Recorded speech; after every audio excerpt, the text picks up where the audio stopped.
El refrán de Güey. Tierra rubia non da pan, les ñeñes de ribera non se dan.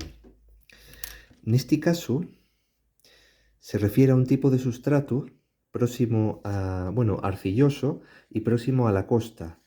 Neñes o ñeñes con doble palatización, pueden dárselo ambos, neñes o ñeñes, que sería niñas, de ribera próximas a los valles o a la costa de la mar. En este caso puede ser una metáfora de bueno, los frutos que da la huerta o el trigo podría ser para el pan.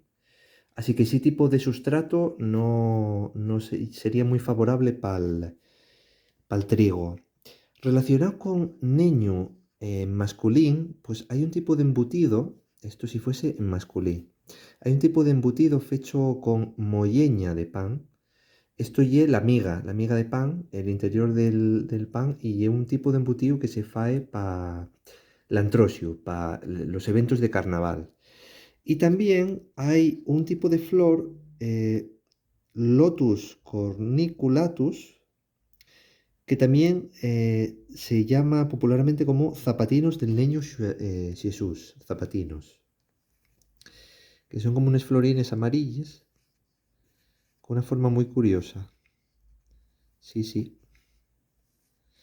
Así, Naguena. Hasta mañana.